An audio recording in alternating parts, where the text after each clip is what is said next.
তো বন্ধুরা, এটা হচ্ছে এসআই এর এনুমারেশন ফর্ম। যারা যারা এই ফর্মটা হাতে পেয়েছেন, তো আপনাদের কিন্তু এই ফর্মটা ফিল আপ করতে হবে এবং আপনাদের কাছে 1 মাস সময় রয়েছে। 1 মাসের মধ্যে কিন্তু এই ফর্মটাকে আপনাকে ফিল আপ করে বিএলওর হাতে জমা দিতে হবে। তো প্রথমে আগে জেনে নিই যে এই ফর্মে কি কি আছে এবং আপনাকে কি কি দিতে হবে। প্রথমে উপরে যে 4টে কলম আছে, 5টা কলম আছে, এই 5টা কলমে প্রথমে আপনার নাম আছে, আপনার আই কার্ডের এপিক নম্বর আছে, আপনার অ্যাড্রেস আছে। পরের কলমে রয়েছে সিরিয়াল নম্বর, আপনার পার্ট নম্বর, আপনি কোন বিধানসভার আন্ডারে আছেন সেটা কিন্তু এখানে উল্লেখ করা আছে।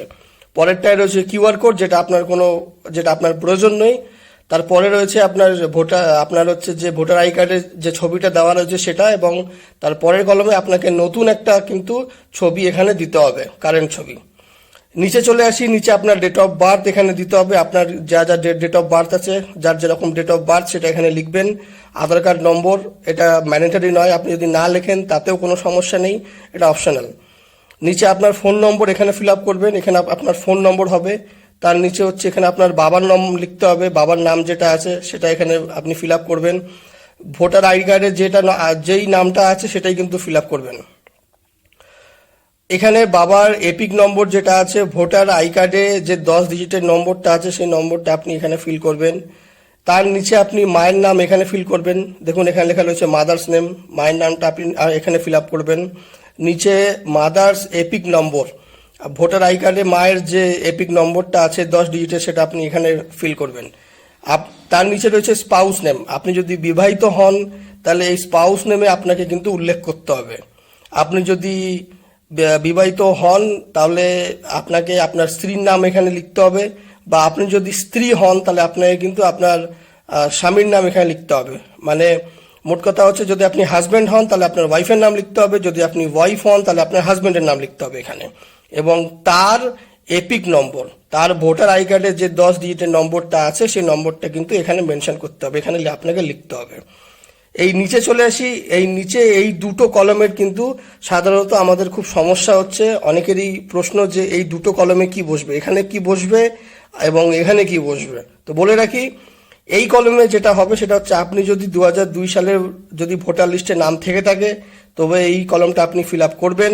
আর যদি ভোটার লিস্টে 2002 সালে আপনার নাম না থেকে থাকে তাহলে আপনি এটা ফিল আপ করবেন, এই কলমে আপনি ফিল আপ করবেন, এটাকে আপনি ছেড়ে দেবেন। তাহলে প্রথমে আপনার এটা দেখি, যারা 2002 সালে যাদের ভোটার লিস্টে যাদের নাম ছিল তারা এটা কিভাবে ফিল আপ করবেন। প্রথমে আছে ইলেক্টর নেম, মানে এখানে আপনার নাম এখানে দিতে হবে। তারপরে রয়েছে আপনার ভোটার আই কার্ডের যে 10 ডিজিট নম্বর ছিল 2002 সালের, সেটা এখানে ফিল আপ করতে হবে। অনেকের কিন্তু ভোটার আই কার্ডের নম্বরটা চেঞ্জ হয়েছে, 2002 সালের কিন্তু WB দিয়ে শুরু হতো, এখন কিন্তু YM দিয়ে শুরু হয়। যাই হোক, যার যেটা আছে সেটা এখানে ফিল আপ করবেন। রিলেটিভ নেম, আপনার বাবার নাম এখানে দেবেন। রিলেশন এখানে ফাদার লিখবেন।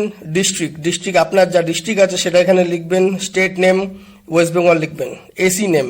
এসি নেমে আপনি এখানে হচ্ছে আপনার দেখুন এসি নেম সবারই কিন্তু এই ফর্মের উপরে দেওয়া রয়েছে এসি এবং পিসি নেম, এটা কিন্তু আপনি মেনশন করবেন।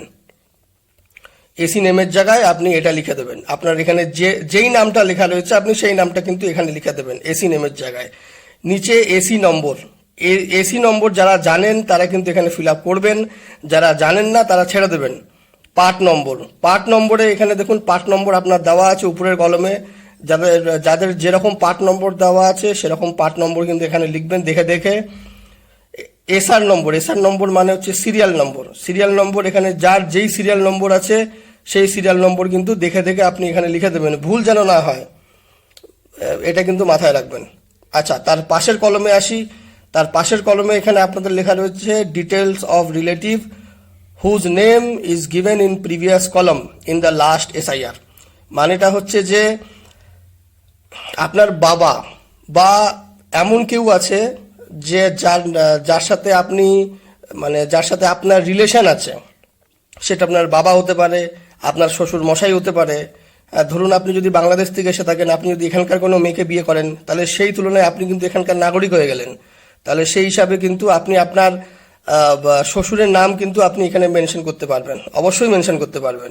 তাহলে এখানে আমি নেমের জায়গায় কিন্তু নিজের নাম একদমই দেবো না, এখানে দেবো যার ভোটার লিস্টের নাম 2002 সালে ছিল সেটা আমি দেবো। যদি আপনার বাবার নাম লেখেন আপনার বাবার নাম, যদি আপনার শ্বশুর মশাইয়ের নাম লেখেন তাহলে আপনার শ্বশুর মশাইয়ের নাম। তার নিচে এপিক নম্বর। এপিক নম্বরটা হচ্ছে আপনার হচ্ছে যেটা এখানে দেখবেন এপিক নম্বরটা যেটা দেওয়া রয়েছে এটা হচ্ছে আপনার নিজের এপিক নম্বর। আর এখানে যে এপিক নম্বরটা হবে সেটা কিন্তু আপনার যে নামটা আপনি এখানে দিয়েছেন সেই নামের পরিপ্রেক্ষিতে এখানে কিন্তু সেই তার এপিক নম্বরটা এখানে আসবে। রিলেটিভ নেম, আচ্ছা এই রিলেটিভ নেমের জায়গায় কিন্তু তার বাবার নাম লিখবেন। এখানে তার বাবার নামটা যেটা ছিল সেটা কিন্তু আপনি এখানে মেনশন করবেন। আচ্ছা রিলেশন, এই ব্যক্তির সাথে এই ব্যক্তির কি রিলেশন ছিল, অবশ্যই যেহেতু আপনি তার বাবার নাম লিখছেন তাহলে ফাদার লিখে দেবেন এখানে। ডিস্ট্রিক্টের এখানে আপনি আপনার যাই ডিস্ট্রিক্ট আছে, যেই ডিস্ট্রিক্টের এই ব্যক্তিটি সেই ডিস্ট্রিক্টের নাম আপনি লিখে দেবেন। স্টেট নেম, রাজ্যের নাম লিখবেন। এসি নেম, যেই বিধানসভার আন্ডারে আছেন সেটা লিখবেন। এবং তার নিচে এসি নম্বর যদি আপনি জেনে থাকেন তো সেটা লিখবেন, যদি না জেনে থাকেন তো ছেড়ে দেবেন। কি করতে হবে বলে দিচ্ছি এই ভিডিওতে। পার্ট নম্বর, যেই পার্ট নম্বরটা মেনশন করা আছে সেই পার্ট নম্বরটা লিখবেন। যদি পার্ট নম্বর চেঞ্জ হয়ে থাকে তো এটা ছেড়ে দেবেন, পরে লিখবেন, সময় আছে। এত তাড়াহুড়োর কোনো প্রশ্ন নেই, তাড়াহুড়োর এখানে করার কোনো মানেই হয় না। তারপরে দেখবেন সিরিয়াল নম্বর যদি আপনি জেনে থাকেন তো লিখবেন, যদি না জেনে থাকেন তো ছেড়ে দেবেন। এবার এই যেগুলো আপনি ছেড়ে দেবেন এর পরে যখন আপনি ফিল আপ করবেন তো কিভাবে ফিল আপ করবেন দেখুন। দেখুন বিএলওর সাথে আপনাকে যোগাযোগ করতে হবে। এই দেখুন এখানে আমার যে বিএলও আছে এখানে নাম আমি অবশ্যই আমি এখানে হাইড করে রেখেছি নম্বরটার নামটা আমি এখানে শো করছি, নম্বরটা আমি হাইড করে রেখেছি। তো এই দেখুন আপনারও ফর্মের কিন্তু এই নাম থাকবে এবং সাইডে নম্বর থাকবে। ফোন করে জিজ্ঞাসা করে নেবেন যে এসি নম্বর বা পার্ট নম্বর এখানে আমার কি হবে। যদি আপনি জানেন তো লিখবেন, যদি না জানেন ছেড়ে রাখবেন, ভুল করবেন না কিন্তু। আচ্ছা এখানে আরেকটা জিনিস বলার দরকার, এই 3 নম্বর পয়েন্টে কিন্তু বলা আছে যদি আপনি এখানে ভুল তথ্য দেন বা ভুল ইনফরমেশন দেন তাহলে কিন্তু আপনার 1 বছরের জেল এবং তার সাথে কিন্তু আপনার ফাইন লাগবে, জরিমানা কিন্তু দিতে হবে। তো খুব সাবধানে কিন্তু এইসব জিনিসগুলোকে আপনি ফিল করবেন, ভুলভাল তথ্য দেবেন না, ভুল যেন না হয়, আর জেনে বুঝে ভুল করবেন না। আচ্ছা এবার শেষে আমি বলে যাই যে এখানে সিগনেচারের জায়গায় আপনি আপনার পুরো নাম সই করবেন, কোনো শর্ট সিগনেচার চলবে না, পুরো আপনার যা নাম আছে পুরো নামটা কিন্তু আপনি এখানে ফিল করবেন। আর যারা নাম লিখতে পারেন না তারা কিন্তু বাঁ হাতের বুড়ো আঙ্গুলের ছাপ এখানে দেবেন এর উপরে। আর এখানে হচ্ছে যে আপনার বিএলও আছে, বিএলওর সিগনেচার এখানে বসবে। তো ভিডিওটি দেখার জন্য অসংখ্য ধন্যবাদ।